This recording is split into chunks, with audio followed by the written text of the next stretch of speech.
하나님이 지금 이곳에 임하여 주시사 우리가 기도하는 가운데 하나님을 보게 하여 주시옵시고 하나님의 임재가 느껴지게 하여 주시옵시고 오늘 주님과의 깊은 만남을 통하여 우리의 기도가 더욱 깊어지며 주님과 더 친밀하여져서 영적으로 강하여질 수 있는 하나님의 자녀들이 되게 하여 주옵소서. 성령 충만한 은혜가 임하기를 소원하며 예수님의 이름으로 기도합니다. 아멘.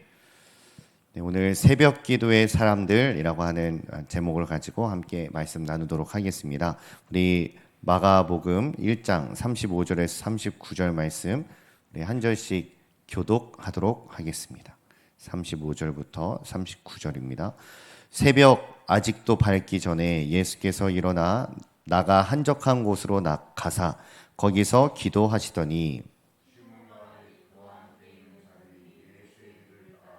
만나서 이르되 모든 사람이 주를 찾나이다.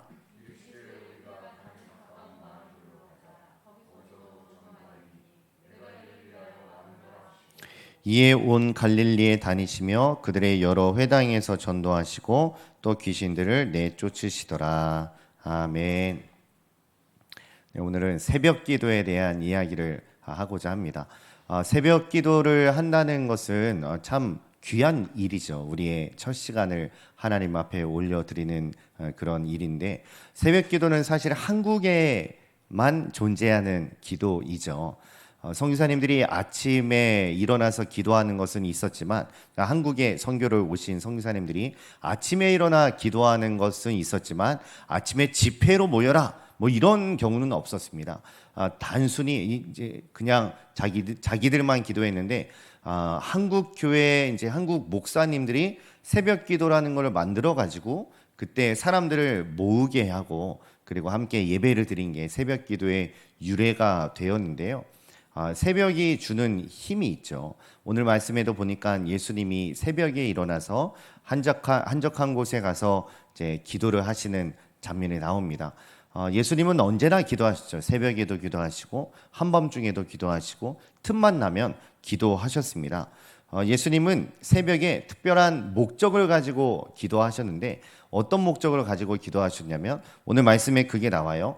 내가 다른 마을로 가서 또 전도해야 된다. 내가 이를 위하여 이 땅에 왔다. 주님은 전도를 하기 위한 목적을 가지고 새벽을 깨워 하나님 앞에 기도하셨습니다. 그러니까 우리의 기도 생활이 자꾸 무너지는 이유는요. 기도의 목적이 분명치 않아서 그렇습니다. 나에게 사명이 분명치 않고 기도의 목적이 분명치 않으면 기도의 동력을 잃어버려요.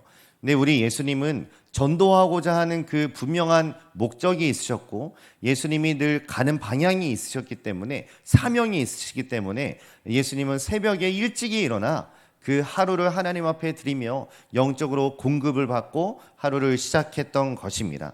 저와 여러분들도 언제나 그렇게 아침에 일찍이 일어나 하나님을 바라볼 수 있는 그런 하나님의 자녀들이 되어야 할 줄로 압니다. 우리가 새벽 기도 힘들어하죠. 저도 힘들어하고 모두가 힘들어합니다.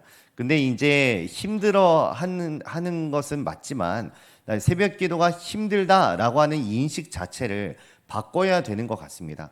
새벽을 깨운다는 건 사실 하루의 첫 씨앗을 이제 심는 행위인데 농부들도 아무리 배가 고파도 종자로 씨를 먹지는 않습니다.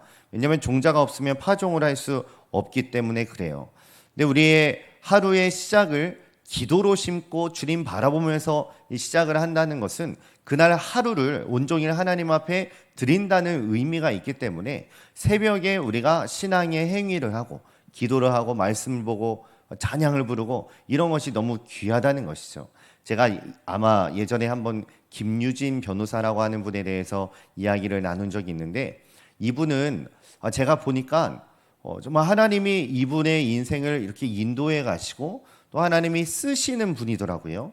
그런데 이분이 어떻게 그렇게 됐는가 봤더니 비결이 다른 게 아니라 새벽에 자기는 늘 일찍이 일어나서 2시간씩 하나님께 그 시간을 드린다는 거예요. 그래서 쓰임을 받는구나 라는 것을 제가 보았는데 누구에게나 새벽이 있어요. 새벽이라는 시간은 누구에게나 다 있습니다. 그런데 새벽을 누리는 사람은 많지 않다는 거죠.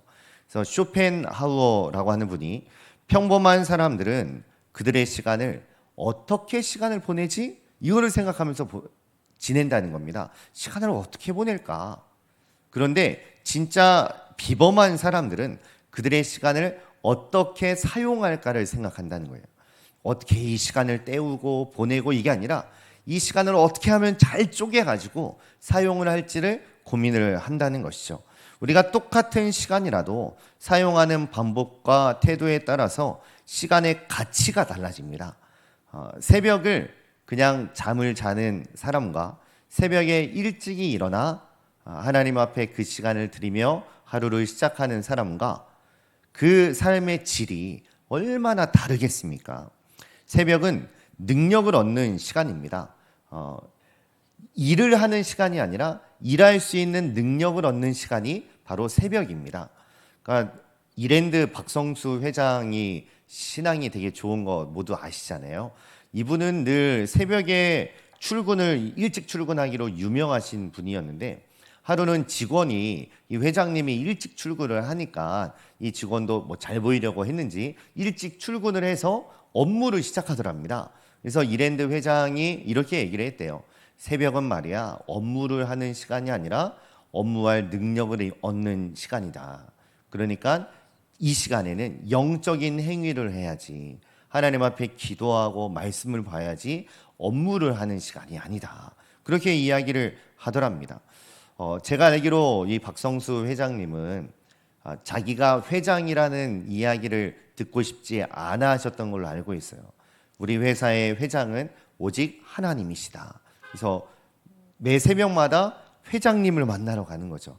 하늘에 계신 회장님을 만나러 가서 그 회장님과 상의를 하고 오늘 하루를 어떻게 보낼지를 의논을 하고 그 하나님 앞에 그 시간을 드릴 때에 귀한 기업을 만들어낼 수 있었다는 것입니다.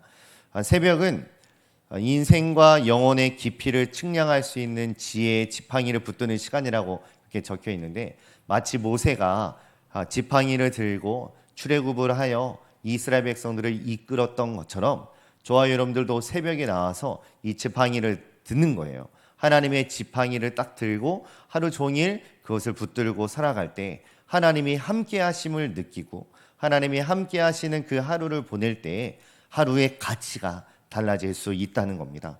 그래서 오늘 여기에 적혀 있는 한 문장을 읽어드리고 마치도록 할게요.